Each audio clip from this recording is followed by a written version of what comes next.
घर जाओ आलसी इंसान। क्या आज कोई त्योहार है? क्या तुम्हें पता नहीं मजदूर वर्ग के हो तुम? आज काम करने के दिन में बिना अपने निशान पहने जो सड़कों पे टहलने निकले हो। बोलो, क्या पेशा है तुम्हारा? बड़े ही हूँ साहब। तो कहाँ है तुम्हारा चमड़े का पोशाक और तुम्हारे औजार? और क्यों तुम आज यूं बन ठन के तैयार होके निकले हो? तुम बताओ, तुम्हारा क्या पेशा है? सच कहूँ तो इन कारीगर के तुलना में आप कह सकते हैं बिगड़ी हुई चीज़ों को ठीक करना मेरा पेशा है। सीधे सीधे कहो, क्या पेशा है तुम्हारा? एक ऐसा पेशा जो मैं बिना अफसोस किए कर सकता हूँ। बिगड़ी चीज़ों का मरम्मत करने वाला। बेईमान इंसान, क्या पेशा है तुम्हारा? आपसे विनती करता हूँ साहब, आप ऐसे मत बिगड़िए। अगर आप बिगड़ गए तो मैं आपकी भी मरम्मत करने में मदद कर सकता हूँ। तुम्हारा कहने का क्या मतलब है? तुम मेरी मरम्मत करोगे? अरे नहीं नहीं नहीं, आप तो गलत समझ रहे हैं।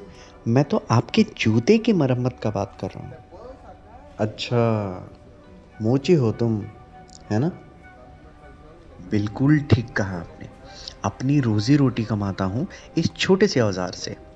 मैं बस अपना काम करता हूँ और किसी भी राजनीति में नहीं पड़ता, ना ही किसी संघ के चक्कर में पड़ता हूँ। मैं तो किसी औरत के भी चक्कर में नहीं पड़ता। आप समझ रहे हैं ना?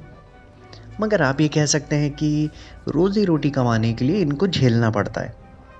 आप समझ लो कि पुराने जूतों का डॉक्टर हूँ।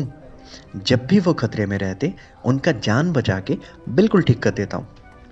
आपको पता है, बड़े बड़े लोग मेरे ही हाथों का सिला हुआ चमड़े का जूता पहनते हैं। मगर ये बताओ कि तुम आज अपने दुकान में क्यों नहीं हो? इतने सारे लोगों के साथ सड़क पे क्यों निकले हो? वो इसीलिए था कि लोगों का जूता अगर बिगड़ जाए तो उनका मरम्मत कर सकूं, और इसीलिए था कि हम छुट्टी भी मना सकें, और साथ ही साथ सीजर की जीत का खुशी भी मना ली।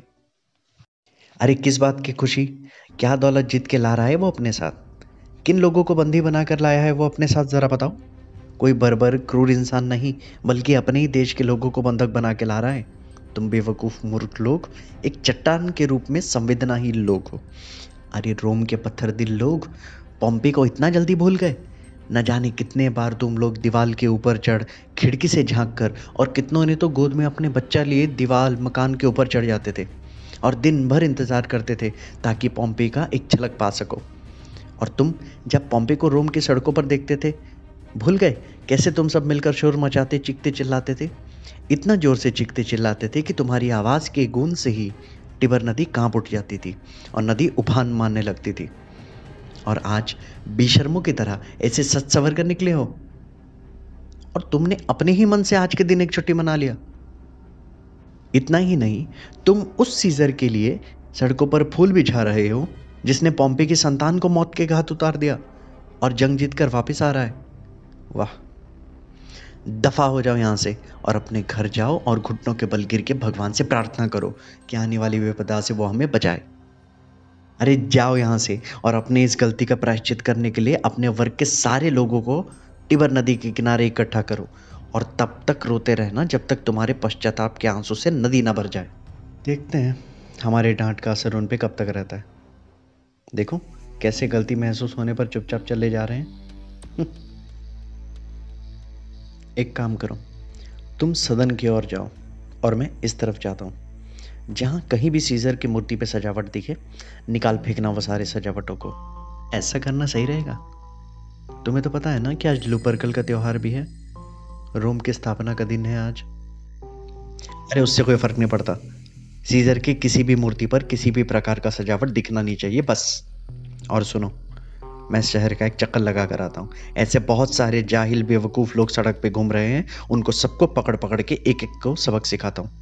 और सुनो, मैं तुम्हें भी कह रहा हूँ, जहाँ भी ऐसे बेवकूफ़ मूर्खों का झुंड दिखे ना, तुम भी वैसा ही इसी तरीके से सीजर का पंख कटेगा। और अब जो वो इतना जो हवा में उड़ रहा है ना, सीधा ज़मीन में आके गिरेगा। वरना बाज की तरह खतरा बनकर हमें हमेशा गुलामों जैसा डरा कर रखेगा और सिर के ऊपर मंडराता रहेगा।